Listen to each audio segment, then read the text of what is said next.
नमस्कार, राधे राधे। ये अभी तक के मैंने जितने भी वीडियोस डाले हैं, ये सबसे इम्पोर्टेंट वीडियो रहने वाला है आप सभी लोगों के लिए, क्योंकि आखिरी के 7-8 दिन 10 दिन बचे हुए हैं। और सबसे इम्पोर्टेंट ये है कि पढ़ तो सब रहे हैं, है ना? पढ़ाई में किसी की कोई कमी नहीं रहती। आप ये मान के चलिए कि 1000, 1500, 2000 बच्चे तो ऐसे हैं जो कि आपके आसपास ही होंगे, पढ़ाई कर रहे होंगे। दूसरी चीज़, आप ऐसी जॉब के लिए कम्पीट करने वाले जिसमें मोस्टली वर्किंग कैंडिडेट्स होते हैं, जो ऑलरेडी वो सेंट्रल गवर्नमेंट में वर्क कर रहे हैं, है ना? उन्हें ऑफिस प्रोसीजर पता है, वो रोज वही काम कर रहे हैं। वो उनको नोटिंग ड्राफ्टिंग आती है, इनको स्किल टेस्ट में प्रॉब्लम नहीं होने वाला है। उनको रूल्स पता है, वो रोज सीनियरिटी लिस्ट बना रहे हैं, रोज रोस्टर बना रहे हैं, है ना? डीपीसी करा रहे हैं, तो उनको ये बेसिक चीजें पता होती हैं। बट आप ऐसे लोगों से कम्पीट कर रहे हैं तो अपने आप को कम मत आकिए। मोस्टली जो वर्किंग है उनके साथ एक प्रॉब्लम है टाइम का। वो 8 से 9 घंटे ऑफिस करते हैं, फिर 9 घंटे के बाद आते हैं, तो उनकी इतनी कैपेसिटी नहीं बचती कि वो पढ़ पाए, है ना? ये मेरे साथ भी है। अब देखते हैं कि मैं अपने यूट्यूब वीडियो भी रात के 2 बजे 3 बजे अपलोड करता हूँ, क्योंकि टाइम की थोड़ी प्रॉब्लम रहती है। तो आपके पास अगर टाइम है तो उस टाइम का सदुपयोग करना बहुत ज़रूरी है। और मैं चाहता हूँ कि जो भी लोग ये क्लासेस देख रहे हैं, जो भी ये स्टडी देख रहे हैं, एटलीस्ट कुछ तो उनको फ़ायदा हो, कुछ उनको बेनिफिट हो। क्योंकि इस मेरे वीडियो डालने का एकमात्र पर्पज़ यही है। देखिए, मैं आपको कुछ स्ट्रेटजी बहुत सिंपल सी बताता हूँ। रट्टा सब लोग लगाएंगे, रटेंगे सब लोग। मोस्टली के पास कंटेंट भी सेम ही है ना? आप ये वीडियो देख रहे हैं, आपके जैसे 100 बच्चे, 1000 बच्चे, 2000 बच्चे ये वीडियो देखेंगे। तो ऐसा कुछ बहुत डिफाइनिंग, बहुत मतलब अलग फैक्टर नहीं रहने वाला है। अलग फैक्टर क्या होगा? थॉट प्रोसेस आपका क्या है? अगर आपका थॉट प्रोसेस है कि यार पिछली बार कट ऑफ तो मेरे गए थे 300 नंबर, 310 नंबर, मैं 315, 320 टारगेट कर लेती हूँ, कर लेता हूँ, तो आप तो मान के चलिए आपका सिलेक्शन नहीं होगा, है ना? अगर आपको ये पता है कि यार चलो इस बार के टॉपर के 335, 340 नंबर आ रखे हैं, तो मेरा टारगेट है 350, तब जाके शायद आपका कहीं सिलेक्शन हो पाए। तो सबसे पहले तो अपने थॉट प्रोसेस को अलाइन रखिए एग्जाम के हिसाब से। कट ऑफ मतलब that is minimum, bare minimum, है ना? कट ऑफ को आपको टारगेट नहीं करना है, ठीक है? सबसे पहले अपने अंदर हाई कॉन्फिडेंस रखिए, प्रिपरेशन का स्मार्ट तरीका अपनाइए। नोट्स बनाने का टाइम नहीं है तो मत बनाइए। आप अभी नोट्स बनाते रह गए, आप पेपर में रिवाइज ही नहीं कर पाए, तो क्या मतलब निकला आपका, है ना? नोट्स बनाने का प्रोसेस तो आप तक आपका 8 दिन 7 दिन पहले कंप्लीट हो जाना चाहिए था। अगर अभी कंप्लीट नहीं है तो वीडियोस देखिए, बार बार रिपीट करिए वीडियोस को, है ना? जो नोट्स आपको मिल रहे हैं बने बनाए, उस पर डिपेंडेंट रहिए थोड़ा सा। 1-2 पेज के नोट्स अलग बात है, बट प्रॉपर आप बनाने का टाइम जा चुका है, ठीक है? सो सबसे पहले एग्जाम को समझा देता हूँ मैं, क्या है। तो एमसीक्यू बेस्ड एग्जाम है, 80-20 का एग्जाम है, ठीक है? 80 क्वेश्चन आएंगे आपके सर्विस रूल, गवर्नमेंट रूल्स पे। 20 क्वेश्चन में क्या क्या है? कंप्यूटर है, इंग्लिश है, जीके है, मैथ्स है, रीजनिंग है। स्पीड प्लस एक्यूरेसी दोनों मैटर करता है, क्योंकि 18 मिनट का एक सेक्शन रहेगा, 80 मिनट्स में एक सेक्शन क्लोज हो जाएगा। 80 मिनट्स के अंदर अंदर आपको सॉल्व करना है। क्वेश्चंस बहुत ज़्यादा वैसे डिफिकल्ट नहीं रहते हैं, अगर आपने ठीक से पढ़े हुए हैं, आपने ठीक से क्लासेस ली है, आपके लिए पेपर बहुत ही ईजी जाने वाला है। बट ये भी नहीं कि आप बैठे बैठे सोच ही रहे हैं कि यार ये लगाऊं वो लगाऊं, है? तो ये मत करिएगा, ठीक है? टाइम की भी रिस्पेक्ट करिएगा, क्वेश्चन की भी रिस्पेक्ट करिएगा। दूसरी चीज है, स्मार्ट सिलेक्शन भी करना है क्वेश्चन का। कई लोगों को मैंने देखा है कि जीके क्वेश्चन नहीं आते हैं, बट वो तुक्के मार के चले आते हैं, स्पेशली जीके में बहुत सच है। तो ये काम आपको नहीं करना है। जीके में या तो आपको आ रहा है या तो आपको नहीं आ रहा है, यही दो चीजें हो सकती हैं, इसके अलावा कोई और रास्ता है नहीं। ठीक है, आपने क्वेश्चन पढ़ा, आपको अगर आंसर आ गए तो ठीक है, अगर आंसर नहीं आ पा रहा आपको तो फिर प्रॉब्लम है। गोल्डन रूल क्या है? सबसे पहले तो मैक्सिमाइज करिए अपने अटेम्प्ट्स को। अब मैं आपको इसका फंडा समझाता हूँ। 100 क्वेश्चन आएंगे इस बार के, अगर आप मेरे एक मार्क्स देख लो आप, तो 87 क्वेश्चन मेरे सही हैं, 13 गलत है, ठीक है? हालांकि मेरा टारगेट 350 से 55 के बीच का था, बट एक दो क्वेश्चन में भी कुछ गलत चले गए मेरे, ठीक है? कुछ कंफ्यूजन हो गई या जो भी आप कह लें, तो सबसे पहले मैक्सिमाइज करना है अटेम्प्ट, क्योंकि 80 क्वेश्चन अगर आप सही करते हैं, नेट 80, तब जाके आप जीओ बन पाएंगे। और अगर 85 के आसपास जाएंगे तब आपको मनचाहा होम स्टेट डिस्ट्रिक्ट मिल पाएगा, जहां आप होम स्टेट में चाह रहे हैं कहीं। ठीक है, और तब शायद जाके आपको आपकी चॉइस की एम्स मिल पाए, चॉइस की पोस्ट मिल पाए। तो 85 सही करना है, उसमें 5-7 क्वेश्चन आपके गलत भी होंगे, ये तो मान के चलिए आप। एग्जैक्ट एक्यूरेसी ला पाना बहुत ही मुश्किल है। तो अगर आप सोच रहे हैं 90 के नीचे अटेम्प्ट करेंगे तो सिलेक्शन के चांसेस आपके खत्म है। ठीक है, या तो आपके 100% एक्यूरेसी हो कि भाई आप 85 क्वेश्चंस कर रहे हैं, आपके 85 के 85 करेक्ट है। मेरे साथ ये रूल नहीं है, मेरा एरर रेट 5 से 10% का चलता है, तो मैं उतना मान के चलता हूँ। बट 90 क्वेश्चंस के नीचे बहुत कम चांसेस हैं कि आपके पेपर क्लियर हो पाए। एजुकेटेड गेसिंग, एजुकेटेड गेसिंग मैं बता देता हूँ कैसे होती है। एक होता है तुक्का मारना, एक होता है एजुकेटेड गेसिंग करना। एजुकेटेड गेसिंग में क्या है, मान लीजिए एक क्वेश्चन आया आपका, मैंने आपको पढ़ा रखा है, लेटर पढ़ा रखा है, ऑफिस मेमोरेंडम पढ़ा रखा है, ऑफिस ऑर्डर पढ़ा रखा है। अब वो बता रहा है कि भाई ऐसा है, बात ही कुछ ऐसी हो रही है उसमें कि इंफॉर्मेशन देनी है, बाहर वालों को देनी। तो भाई जब बाहर वालों को देनी तो उसमें ऑफिस ऑर्डर क्या करेगा? हम्म किसी जनरल पब्लिक को देना है तो उसमें आप ऑफिस ऑर्डर निकालेंगे। ऑफिस में ऑफिस लगा हुआ है, वर्ड लगा हुआ है, शब्द लगा हुआ है। कोई बाहर राह चलता है, उसको आप जाके ऑफिस मेमोरेंडम तो नहीं पकड़ा दोगे ना। थोड़ा सा वर्ड्स को मैच करना सीखिए, ये भी आपको काम देगा। ठीक है, जो इजी क्वेश्चन है, मॉडरेट क्वेश्चन से इनको छोड़ने की बेवकूफ़ी मत करिएगा। अगर आपको दो ऑप्शन में कंफ्यूजन है, तो थोड़ी देर रुकिए, थोड़ी देर सोचिए, थोड़ी देर अपने माइंड पर जोर दीजिए, आपको कुछ ना कुछ आंसर जरूर आएगा। ठीक है, और उसको अटेम्प्ट करने की कोशिश करिए। अगर 90 आपके सही सही जा रहे हैं तो ये और अटेम्प्ट बढ़ाने की जरूरत नहीं है। ठीक है, 90 से कम है तब ये सब चीज़ें लागू होती हैं आपके ऊपर। एमसीक्यू प्रैक्टिस करना बहुत जरूरी है। सॉल्व करिए एमसीक्यू नाभि की बुक से, मैंने डाल रखा है स्वामी की बुक से। ये भी मैंने बता रखा है, देख लीजिए, टेलीग्राम पर पीडीएफ अवेलेबल है। और मैं यही सजेस्ट करूंगा कि किताब खरीदिए ऑथर की, पब्लिशर से बुक ले लीजिए, प्रॉपर प्रैक्टिस करिए। हर जगह आजकल हर सिटी में अवेलेबल है, अमेजन पे है, फ्लिपकार्ट पर है। कॉन्सेप्ट बेस्ड क्वेश्चन पर कोशिश करिए। ये नहीं कि भाई सीसीएस का फुल फॉर्म क्या है, सबको पता है, आपको पता है, सबको पता है। हालांकि अगर ये गलत हो गया है आपका कि सीसीएस सीसीए का फुल फॉर्म पूछा और आपको वही नहीं याद है, तब तो आप मान लीजिए कि आउट ऑफ द रेस हैं, है ना। और फिर मेरी भी इतनी मेहनत करने का कोई मतलब नहीं निकलेगा कि मैं ये रात रात 2 बजे रात 3 बजे रात बैठ के वीडियो आप लोग के लिए डाल रहा हूँ कि आप लोगों में से किसी 1 2 10 20 का सिलेक्शन हो जाएगा तो मुझे बड़ी खुशी होगी। सो कंसंट्रेट करिए एमसीक्यू प्रैक्टिस पे। आपने खूब पढ़ा, अगर आप एमसीक्यू नहीं कर पा रहे हैं, कोई मतलब नहीं। कंसंट्रेट करिए, नाभि एंड स्वामी के क्वेश्चन सॉल्व करिए। कुछ क्वेश्चन में कन्फ्यूजन आ रहा है, आप मुझे टेलीग्राम कर लीजिए, कई स्टूडेंट्स ये कर भी रहे हैं। उनको कुछ कन्फ्यूजन आ जाती है क्वेश्चन में तो डायरेक्ट मैसेज मेरे पास भेज देते हैं कि इस क्वेश्चन में ऐसा मुझे लग रहा है कि ये होना चाहिए, बट आपको क्या लग रहा है, आप एक्सप्लेन कर दो। तो मैं उनको विथ रूल्स बता देता हूँ कि देखो इसकी वजह से इसका आंसर ये रहेगा।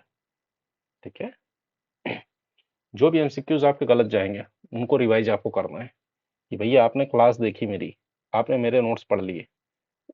अब जाहिर सी बात है, जो मैं आपको पढ़ा रहा हूँ इसी ज्ञान से मैंने टॉप किया है। हम्म? ठीक है, मैं हो सकता है पूरा 100% ना दे पा रहा हूँ अभी, क्योंकि बहुत सी चीज़ें ऐसी हैं जो मैं नोट्स या तो प्रॉपरली अपलोड करूँ या तो कोई वेबसाइट ऐप बनाऊँ उस पर मैं अपलोड करूँ, फिर आपको चीज़ें मिल पाएंगी। वो भी मैं कोशिश कर रहा हूँ 15-20 दिन के अंदर धीरे धीरे धीरे धीरे मैं कर दूंगा। लेकिन वो नेक्स्ट सीआरई वाले बच्चों के लिए काम आएगा। आपके लिए तो अभी क्या है कि आपके लिए तो जितना मैं टेलीग्राम ग्रुप पर प्रोवाइड कर रहा हूँ, जितनी प्लेलिस्ट डाला हूँ एमसीआरई में जो वीडियोस हैं, उतने इनफ है। उसके बाद भी अगर आपके क्वेश्चंस गलत जा रहे हैं उन टॉपिक से जिस पे मैंने वीडियो बना रखे हैं, जैसे मैंने जो वीडियो एलटीसी का बना रखा है, अगर आपने एलटीसी देखा है, आपने ऑफिस प्रोसीजर देखा है, तो उससे क्वेश्चन आपके गलत नहीं जाने चाहिए। ठीक है, तो उसके क्वेश्चंस लगा के देखिए, गलत जा रहे हैं तो मुझसे पूछिए, बात कर लीजिए, कमेंट कर दीजिए, टेलीग्राम पर मैसेज कर दीजिए, हर तरह से आपको गाइड कर देंगे, निश्चिंत रहिए आप इसके लिए। लेकिन जो भी क्वेश्चन गलत हो रहा है उसको रिवाइज करना है आपको।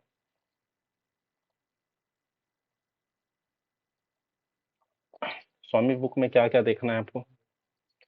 जो भी क्वेश्चंस आएंगे मोस्टली एग्जाम्पल से आते हैं। जैसे एमएससीपी के 2-3 क्वेश्चन आ चुके हैं, एग्जाम्पल से आए हैं, है ना। मेडिकल अटेंडेंस रूल के क्वेश्चन आ रखे हैं तो एग्जाम्पल से आए हैं। जो भी फैक्चुअल पॉइंट्स हैं उनको उनको जो है अंडरलाइन करिए, पढ़िए उसको।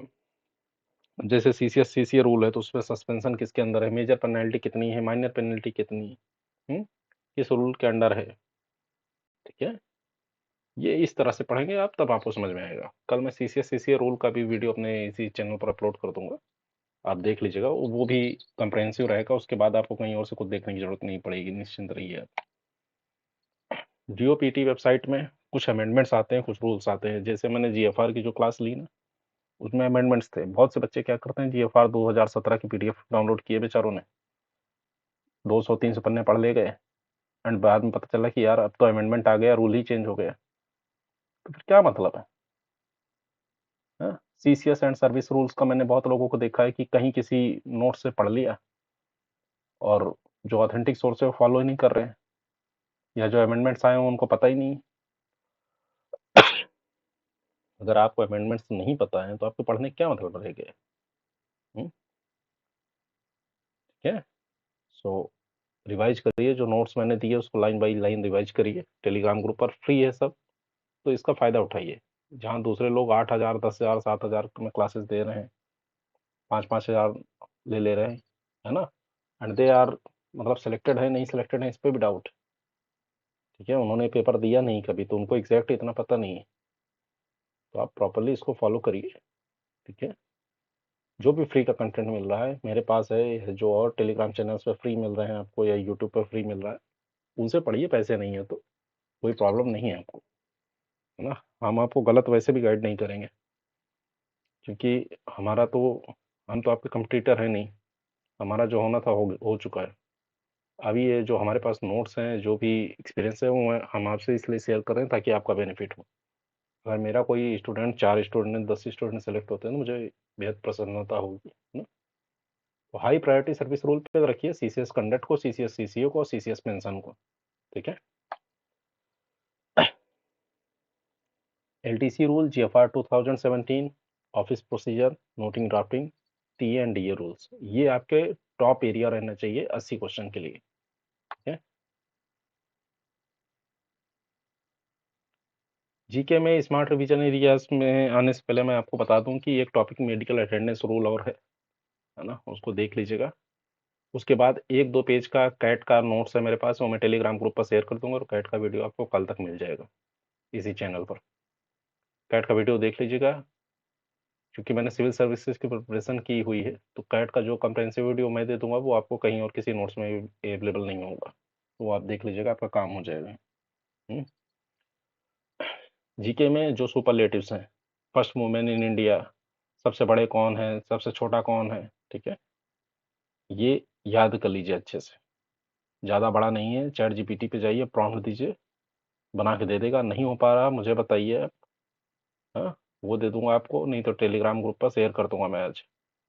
वो पढ़ लीजिए, एटलीस्ट इतना तो बेसिक है ये, this is the bare minimum.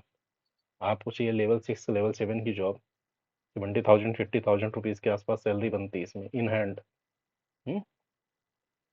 और अगर आप ये नहीं पढ़ पा रहे हैं कि भाई बताओ सबसे ऊंचा पहाड़ कौन सा है, सबसे बड़ा ब्रिज कौन सा है, सबसे लंबा ब्रिज कौन सा है, सबसे बड़ा डैम कौन सा है, क्या मतलब है फिर। आप खुद सोचिए, आप अगर आप इतनी थोड़ी सी मेहनत करने के बाद अगर आपको इतनी अच्छी जॉब ऑफर हो सकती है, तो थोड़ा सा मुझे लगता है कि इस पे भी आपको कंसंट्रेट करना चाहिए।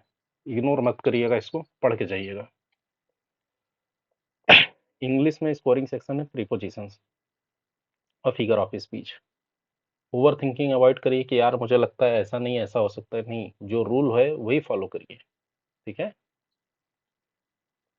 कंप्यूटर में मैंने पहले ही बता रखा है, मेमोरीज अच्छे से पढ़ लीजिएगा, RAM ROM cache memory, computer के आर्किटेक्चर, जैसे कंट्रोल यूनिट, एएलयू, है ना, arithmetic logical unit, input output, जो कॉन्सेप्ट्स हैं, प्रिंटर हो गया, स्कैनर हो गए, कीबोर्ड हो गया, माउस हो गया, इसके फाउंडर कौन है, कीबोर्ड में कितनी कीज होती है, माउस का फाउंडर कौन है ना, मॉडिफायर कीज कौन सी होती हैं, नेविगेशन कीज कौन सी होती हैं, इतना पढ़ लीजिए। जो लैंग्वेजेस हैं, इंपॉर्टेंट लैंग्वेजेस, जैसे जावा है, सी है, पाइथन है, सी शार्प है, और एसक्यूएल है। इनके एसक्यूएल का जैसे फुल फॉर्म आपको पता होना चाहिए कि स्ट्रक्चर्ड क्वेरी लैंग्वेज है। डीबीएमएस का डेटाबेस मैनेजमेंट सिस्टम है। ये सब डेटाबेस के लिए यूज होती हैं। और अदर लैंग्वेजेस के फाउंडर के बारे में नाम आपको पता होना चाहिए। उतना याद कर लेंगे तो आप इसमें भी आप अच्छा स्कोर कर पाएंगे। लास्ट 10 डेज का क्या पावर प्लान है? At least 100 question per day solve करिए। कहाँ से सॉल्व करिए? स्वामी से सॉल्व करिए। ठीक है। फुल लेंथ मॉक टेस्ट कल आपको मिल जाएगा। मैं एक मॉक टेस्ट बना के दूंगा, उसके अनुसार से आप लोग मुझे डायरेक्ट डीएम कर दीजिएगा, मैं आपको आपके स्कोर बता दूंगा। ठीक है। स्पीड प्लस एक्यूरेसी दोनों पर फोकस रखना है। ऐसा नहीं कि आप स्पीड के चक्कर में एक्यूरेसी वही गलत कर दे रहे हैं और कम नंबर ला रहे हैं। हाँ? दोनों पर कंसंट्रेट करिए। लास्ट 10 डेज माता रानी से प्रार्थना तो करिए ही, है ना, अपने खुदा अपने ईश्वर से भी प्रार्थना करिए कि आपको शक्ति दें कि आप स्वस्थ रहें, अच्छे से पेपर दे पाएं। हाँ? और 1000 एमसीक्यू में जो भी क्वेश्चन गलत हो रहे हैं आपके, वो सॉल्व होने के बाद जो क्वेश्चन गलत हो रहे हैं उनको नोट्स में लिख लीजिए, उसको रट लीजिएगा। रिवीजन की क्या है स्ट्रेटजी? तो जो short notes, formulas and facts है, स्पेशली टेलीग्राम पर कुछ मैसेजेस मैं पोस्ट करता हूँ, है ना, उनको या तो कॉपी पेस्ट कर लीजिए कहीं, और या तो टेलीग्राम ग्रुप पर ही पढ़ लीजिए एक बार। इसलिए मैंने अभी तक टेलीग्राम ग्रुप पे क्या है ज़्यादा चीज़ें बम्बार्ड नहीं कर रहा हूँ, जितना रिक्वायर्ड है उतना ही दे रहा हूँ आपको। डेली रिवीजन जो वीक एरियाज हैं, अगर किसी के पेंशन रूल कमजोर है तो पेंशन रूल ढंग से पढ़िए, किसी का जीएफआर रूल कमजोर है तो जीएफआर रूल अच्छे से पढ़िए, है ना। नए टॉपिक आप लेना बंद कर दीजिए। अगर आपने अभी तक भारतीय न्याय संहिता पढ़ा ही नहीं, इनकम टैक्स पढ़ा ही नहीं, तो वो इंपॉर्टेंट है भी नहीं, है ना। अगर इंपॉर्टेंट नहीं है तो उसके पीछे क्यों भागना? फिर कोई 4 आदमी पढ़ रहे हैं कि नहीं हम तो भारतीय न्याय संहिता पढ़ के ही जाएंगे, तो भाई भेड़ चाल में चलने से तो सिलेक्शन नहीं होगा ना। भेड़ चाल में आप चलोगे तो अंत में भेड़ ही बने रहोगे, है ना। आपको अपनी सोच भी बदलनी पड़ेगी। अगर सब वही कर रहे हैं, सब जो कर रहे हैं वही आप कर रहे हो, तो आप कैसे अलग हुए और आपको ही क्यों जॉब ऑफर होगी? ये भी तो सोचिए आप। लाखों लोग में आप compete करेंगे तो आपकी कुछ तो स्ट्रेटजी अलग होनी चाहिए। तो जो आपके कमजोर एरियाज हैं, अगर जीके कमजोर है तो जीके पर कंसंट्रेट करिए, इंग्लिश कमजोर है तो इंग्लिश पढ़ लीजिए, एंड उसके बाद जो है जो वीक एरियाज है उसको अपने स्ट्रांग बना के पेपर देने चाहिए। ध्यान रहे टेलीग्राम ग्रुप पर बहुत सी अफवाहें उड़ेंगी, अब बहुत से लोग बहुत सी चीज़ें डालना शुरू करेंगे। हो सकता है आपके दोस्त, हो सकता है आपके यार, हो सकता है आपके कलीग्स, बहुत से ऐसे लोग हो सकते हैं जो आपको बताएंगे कि यार तुमसे नहीं हो पाएगा, तुम इसके लायक नहीं हो।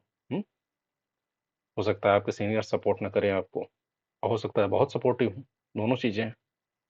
हाँ, लेकिन आपको किसी भी चीज़ से डिस्ट्रैक्ट नहीं होना है।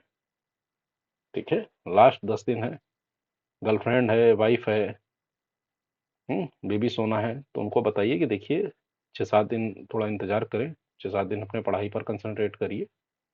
6 से 7 दिन में अगर जो आपको चाहने वाले हैं वो, ऐसा नहीं कि 6 से 7 दिन आप पढ़ाई पर दूर करेंगे तो उनको आप पे डाउट हो जाएगा। ठीक है। लेकिन अगर 6 से 7 दिन अगर आप ढंग से पढ़ाई करेंगे तो क्या पता उनके साथ भी रह पाए आप। ये भी मोटिवेशन है एक तरह का। ठीक है। जो लोग शादीशुदा हैं, टाइम निकालिए, है ना, वाइफ से सपोर्ट मांगिए और रिवाइज करने की पूरी कोशिश करिए। ठीक है।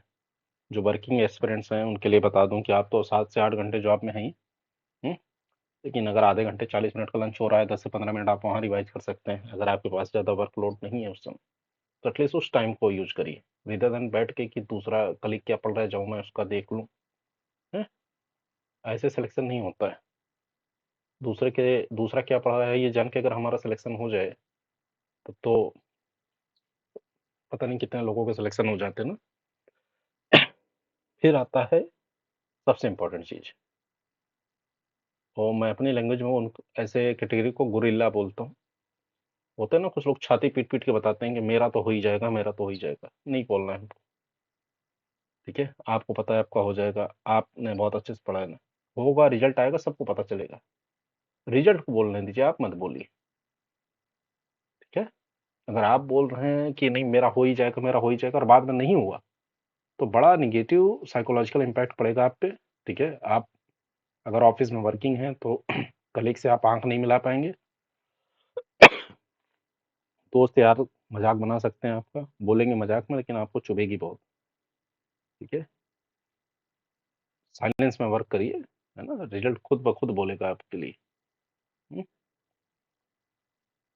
अभी क्या है, ज़्यादातर टाइम कंसंट्रेट करिए अपने रिवीजन पर। रिसोर्सेज के चक्कर में बहुत ज़्यादा मत पड़िए। कुछ कन्फ्यूजन है, कुछ प्रॉब्लम है, डायरेक्ट मैसेज कर दीजिए, मैं आपको बता दूंगा। ठीक है, इस बार तो मैं जितने वीडियोस अपलोड कर पा रहा हूँ कर ही पा रहा हूँ, है ना। मैं ये वीडियोस अपलोड करना कंटिन्यू भी रखूँगा, ताकि एटलीस्ट आने वाले सीआरई में आप लोगों को हेल्प मिल जाए। हम्म? कोई जेओ बने तो डबल एओ बन जाए, कोई डबल एओ बने तो कुछ और आगे का देख लेगा, असिस्टेंट रजिस्ट्रार, डिप्टी रजिस्ट्रार देखेगा। ठीक है, तो ये इम्पोर्टेंट है। बाकी तो कॉन्फिडेंस बूस्टर टिप्स में यही है कि अपनी प्रिपरेशन पर भरोसा रखिए, शांत रहिएगा एग्जाम में। ज़्यादा पहले जाके 4 लोगों से पूछना कि यार तुमने ये टॉपिक पढ़ा है, तुमने कहाँ से पढ़ा, तो बताएंगे कि मैंने तो उनसे पढ़ा, मैंने इनसे पढ़ा, है ना। सबकी स्ट्रेटजी अलग है, सबके तरीके अलग है। हमारे इसी टेलीग्राम ग्रुप पर रैंक 1 है और मैं रैंक 2 हूँ। रैंक 1 की स्ट्रेटजी पूरी तरह से एकदम अलग है, मेरी स्ट्रेटजी पूरी तरह से एकदम अलग है। हम दोनों को सक्सेस मिल गई, है ना। रैंक 3 जो भाई साहब आए हुए हैं वो भी मिले थे मुझे, वो वर्किंग ही नहीं थे, है ना, उन्होंने कहीं वर्क नहीं किया, बट उनकी 3rd रैंक आ गई। ठीक है, तो इस तरह से चीज़ें चलती हैं। हाँ? आपको अपनी प्रिपरेशन पर भरोसा रखना है, दूसरा कौन कैसा कितना कर रहा है इससे कोई मैटर नहीं होता है। तो देखिए मैंने आपको 3 में ही बता दिया ना कि फर्स्ट सेकंड रैंक वर्किंग है, थर्ड नॉन वर्किंग है। तो अगर आप नॉन वर्किंग हो तो भी आप फर्स्ट सेकंड आ सकते हो, टॉप कर सकते हो। हम्म? तो भरोसा रखिए अपने तैयारी पर। एमसीक्यू प्रैक्टिस मस्ट है। ये अगर आप एमसीक्यू प्रैक्टिस नहीं कर रहे हैं तो ये वही बात हुई कि आप रोज एक तलवार रखी हुई घर में, उस तलवार को देख रहे हैं कि यार ये तलवार तो रखी है, अगर मैं इसको चलाऊंगा तो युद्ध जीत जाऊंगा, पता चले आपको उठाना ही नहीं आता उसमें। हम्म? तो ढंग से एमसीक्यू प्रैक्टिस करके जाइए। 1000 क्वेश्चन आज से टारगेट बना लीजिए, 100 क्वेश्चन पर डे। गलत जाए सही जाए सीख तो जाओगे आप। हम्म? इस पे कंसंट्रेट करिए। फाइनल एडवाइस मेरी यही रहेगी कि स्मार्टली रिवाइज करिए, है ना, गधा मजदूरी मत करिए, स्मार्टली रिवाइज करिए, जो इंपॉर्टेंट है वो रिवाइज करिए। अगर जीएफआर से क्वेश्चन बनना है, क्या बन सकता है आप खुद सोचिए। मैं एक एग्जांपल दे रहा हूँ, तो जिम पे क्वेश्चन बन सकता है, टेंडर पे क्वेश्चन बन सकता है, टाइप ऑफ टेंडर पे क्वेश्चन बन सकता है, टाइप ऑफ कॉन्ट्रैक्ट पे क्वेश्चन बन सकता है, कितनी लिमिट्स है, अमाउंट की कितनी लिमिट्स है, यही क्वेश्चन बन सकता है? अब आप उसमें बैठ के पढ़ रहे हो कि यार प्रोक्योरमेंट का मैं पूरा प्रोसेस ही पढ़ लेता हूँ। ठीक है, आप एएसओ के लिए प्रिपरेशन कर रहे हो तो मैं मान लिया, बट अगर आप जेओ डबल यू के लिए कर रहे हो तो उसमें क्या आप पूरा प्रोक्योरमेंट का प्रोसेस समझ के, ठीक है आप समझिए, जॉब में जाने के बाद समझिए ना।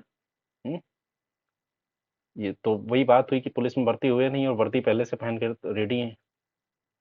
तो दिमाग लगाइए, जहाँ से एमसीक्यू बन सकता है उतना कंटेंट पढ़िए, उतना कंटेंट कंज्यूम करिए कि आप जाके उस दिन एग्जाम के दिन आपका दिमाग वर्क कर पाए। है, हाई प्रायोरिटी एरियाज जो मैं बताया उस पर कंसंट्रेट करिए, रोज पढ़ाई करिए, चाहे आप बीमार हो, चाहे जो भी हो, आधे घंटे 1 घंटे 15 मिनट लेटे हैं, फीवर है तो भी वीडियो तो देख लीजिए। इतना तो कर ही सकते हैं आप। देखिए मैं किसी भी तरह का रूडनेस नहीं है मेरे अंदर, किसी भी तरह की चीज़ें नहीं, मैं बस एडवाइस करना चाह रहा हूँ कि आप इतनी मेहनत कर रहे हैं, आप 4 4 6 6 8 8 10 10 घंटे पढ़ाई कर रहे हैं रात में, दिन में। ऐसा ना हो कि छोटे थोड़े बहुत मार्क्स से आप चूक जाएं। ये ना हो, इसके लिए जरूरी है कि रिवीजन मस्ट, मतलब रिवीजन पे कंसंट्रेट करिए और एमसीक्यू पर कंसंट्रेट करिए।